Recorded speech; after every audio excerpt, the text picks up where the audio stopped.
Bonjour à tous et bienvenue dans cette vidéo où aujourd'hui on va parler du Lenovo qu'on avait trouvé dans la déchetterie la dernière fois. Donc dans cette vidéo on va faire comme on a fait avec les autres retours déchetterie.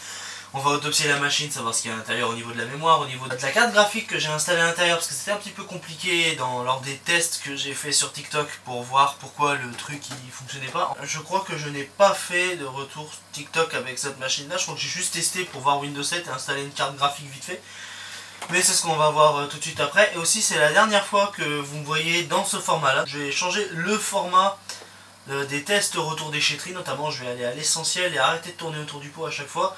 Et aussi les conclusions se porteront sur une seule et unique vidéo où je donnerai mon avis simple sur la question et on s'arrêtera sur un test vraiment définitif et un test à l'ancienne parce que je pense que c'est mieux de faire comme ça et puis aussi moins de blabla sur ma tronche parce que je trouve ça un peu insupportable à chaque fois d'essayer de trouver un plan, de savoir comment filmer et tout, tandis que là je vous filme la machine et on passe un tout. Et aussi que je vais bientôt arrêter d'enregistrer le son avec mon micro sur cette machine, je vais passer sur une autre machine. Donc le seul truc qui me manquera, ça sera une batterie parce que je compte filmer l'audio là-dessus, qui est un petit peu plus qualitatif que le PC que j'utilise actuellement, et je pense que ça vient de logiciels et d'OS.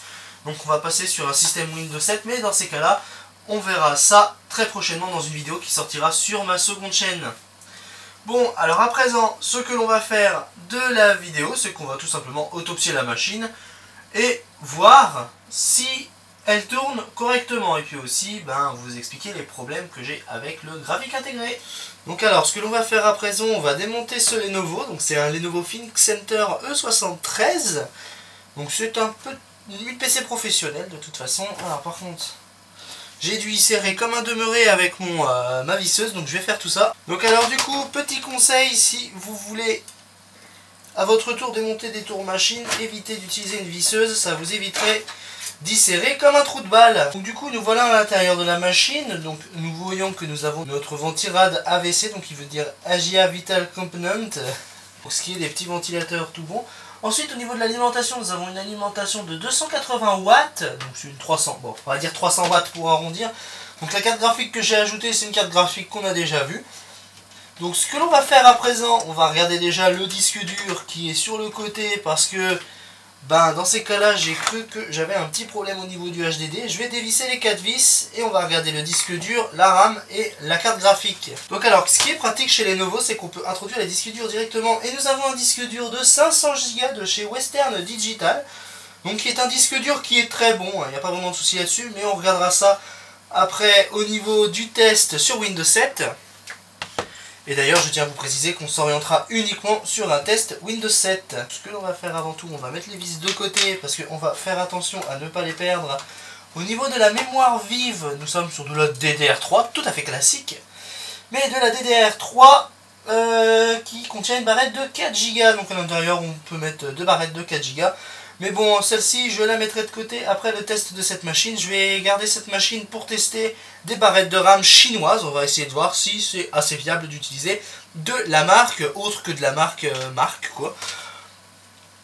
Donc essayez de voir si pour pas cher, on peut avoir de la barrette de RAM assez qualitative. Et j'ai dit assez qualitative, donc on va pas prendre de la grosse qualité non plus. Donc au niveau de la carte graphique, c'est une carte graphique que nous avons déjà vue, c'est la MSI N210, donc c'est une GeForce 210 de 1 Go, donc qui est une carte graphique tout à fait classique. Donc je l'ai installée à l'intérieur parce que nous avons une carte graphique GMA HD 4000 si je me trompe pas, mais le problème c'est que je ne peux pas l'utiliser avec les pilotes parce qu'il ne s'est pas signé numériquement et à chaque fois ça fait planter le système, ça ne fonctionne pas.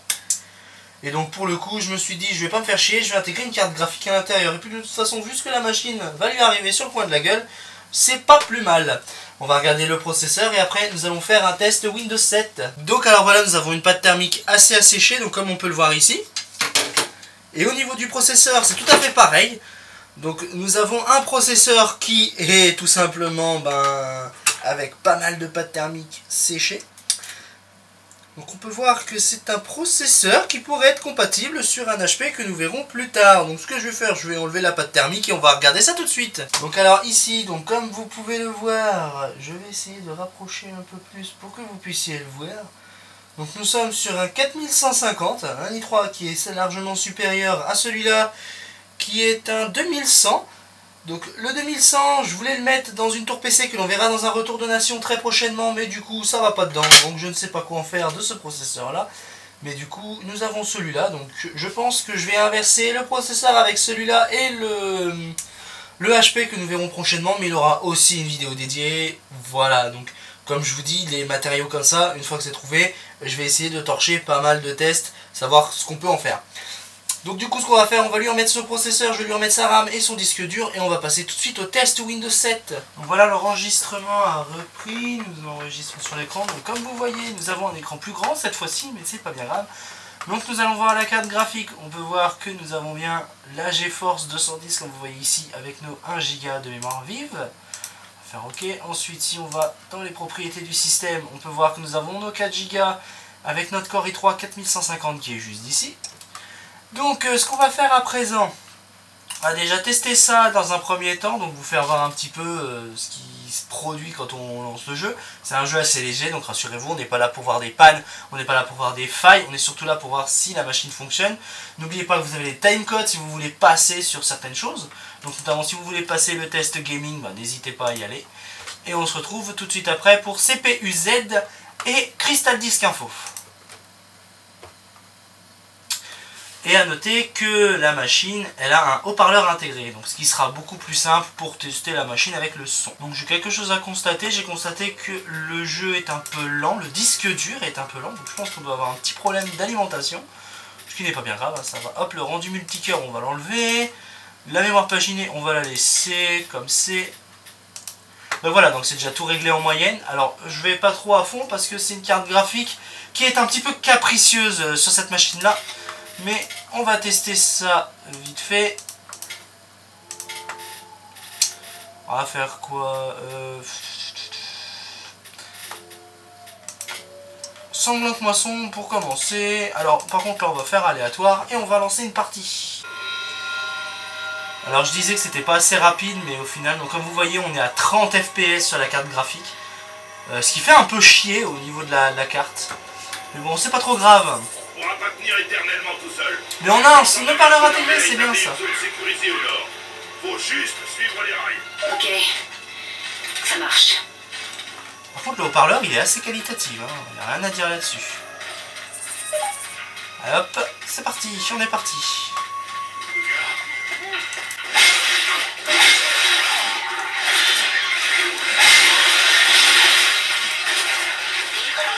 Je pense que le son est assez bien capté ici. Le son est assez fort quand même, hein. Je trouve que chez Lenovo, on a des haut-parleurs de très bonne qualité.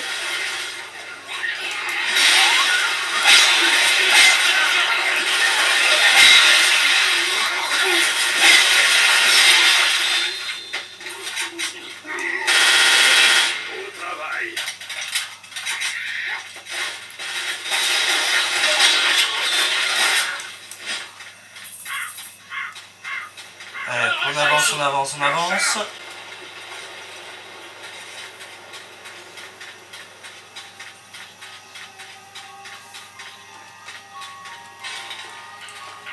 Voilà, il n'y a rien, on va continuer, on va continuer. De toute façon, on va continuer. Tout droit, tout droit.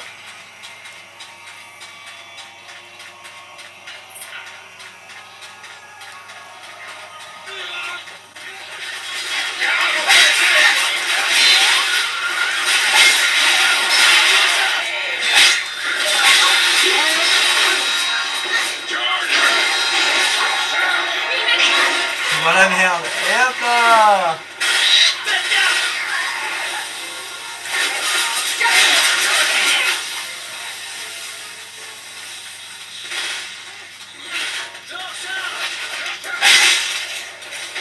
La voie ferrée est en bas.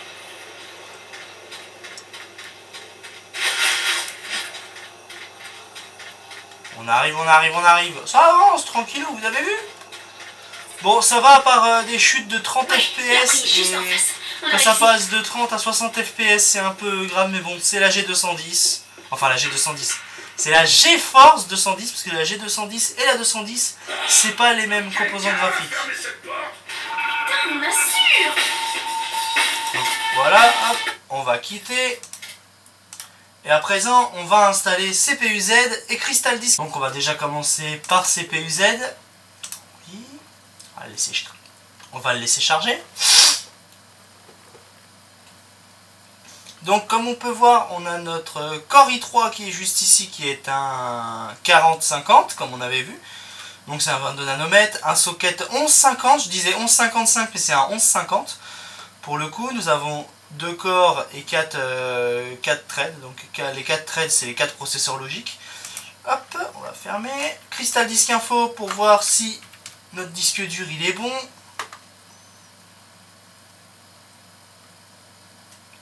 Donc notre disque dur de 500 Go, il est bon, il a fonctionné 1080 fois. La mémoire tampon, on a 16 384 kilooctets.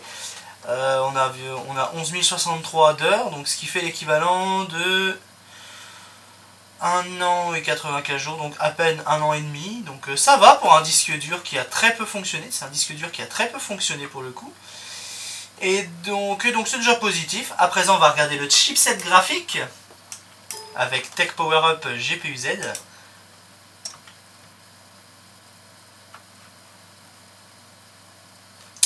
Donc voilà, donc nous avons notre GeForce 210. Donc elle fait OpenGL 3.3. Ouais, elle fait pas mal de choses. Donc c'est tout ce qu'on a. Donc la seule chose qu'il y a, c'est que c'est de la DDR3. On a vraiment tout détaillé sur ce truc-là. Et le nom de code, c'est GT218. Donc voilà pour la carte graphique. Donc ce qu'on va faire à présent, on va passer à la conclusion. Donc du coup, petite conclusion sur cette machine. Donc je pensais qu'il y avait un petit problème au niveau du disque dur, mais on a vu et on a constaté avec Crystal Disk Info que le disque dur n'a rien à voir là-dedans.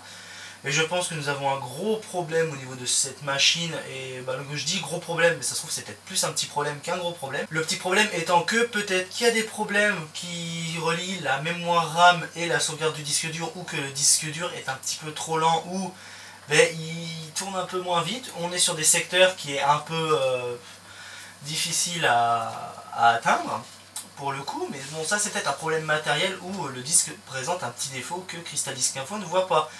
Mais je trouve que non, il n'y a pas vraiment de souci particulier avec cette machine. Le seul étant dit que nous avons un petit Core i3 bien sympathique avec 4 Go de RAM, donc on va essayer de voir ce qu'on pourrait faire avec cette machine là. Donc là pour le moment c'était Windows 7, c'était pour qu'on puisse tester la machine dans les bonnes conditions possibles. Mais c'est une machine qu'on reverra comme les autres dans d'autres vidéos qui sont prévues. Donc là prochainement on va être en phase d'un retour déchetterie qui me paraît bien étonnant. Donc on a déjà vu, je vous ai déjà teasé un petit peu l'écran que l'on va voir. C'est un écran que j'ai remplacé tout de suite parce que mon petit écran, le petit écran Dell que vous voyez ici, donc tout simplement il sera mis avec la machine qui est censée aller avec, tout comme le clavier. Donc j'ai le clavier, l'écran et l'unité centrale. La seule chose qui va me manquer c'est une souris. Donc si vous avez une souris de cette génération là, ça serait sympa, on aurait un PC complet de la marque Dell, bon, sans les haut-parleurs, mais les haut-parleurs on s'en fout un peu parce que ces machines là, avec l'écran qui est compatible, nous avons un haut-parleur intégré. Donc si des fois vous avez une souris de cette période là de chez Dell, ça m'intéresse vraiment. Donc pour le coup, j'espère que cette vidéo vous aura plu. N'hésitez pas à vous abonner à cette chaîne, à vous abonner à mon compte TikTok et à mon Instagram, même si malgré tout, je publie très peu sur ce réseau-là. Et n'oubliez pas le Discord qui est dans la description, qui ça se trouve, j'ai pas encore mis à jour à l'heure actuelle, donc là à l'heure où je filme, mais ça se trouve à l'heure de la sortie de la vidéo, tout sera modifié. Et dans ces cas-là, je vous ennuierai plus avec ça. Donc n'hésitez pas à me suivre. Et le Discord est aussi là pour que vous puissiez me poser des questions et tout un tas d'autres choses. Aussi, très prochainement, soyez à l'affût des informations sur la chaîne secondaire. Je vais le dire tout simplement dans un post YouTube. Mais je le dis encore ici, n'hésitez pas à suivre la chaîne secondaire qui est la chaîne dédiée aux rediffusions live VOD, donc c'est ce que j'avais mis dedans, mais aussi de vidéos bonus, c'est-à-dire pas forcément des vidéos tests comme j'avais fait avec les vidéos WinTV, mais tout simplement des vidéos complémentaires d'informations où je donne un petit peu mon a priori sur ce que va devenir la chaîne YouTube. Et je suis toujours un petit peu dans une demi-teinte au niveau de la chaîne. Mais j'en dis pas plus ici parce qu'une vidéo va bientôt tourner pour faire la transition entre cette machine-là au niveau du microphone et la nouvelle machine. Donc du coup je vais filmer ça avec la machine à tête reposée dans la semaine. Parce que là à l'heure actuelle on est encore en mai alors que je filme. Donc je pense que ça sortira d'ici juin, juillet. Donc j'espère pendant la période de mes vacances, parce qu'une vidéo de mes vacances sont prévues, donc elle sera postée je pense d'ici septembre-octobre, donc le temps que je monte le tout, le temps que je fasse le tout. Mais c'est envisageable, enfin c'est envisageable si vraiment je suis motivé à filmer. Bref, moi je vous laisse, je vous dis à la prochaine et portez-vous bien.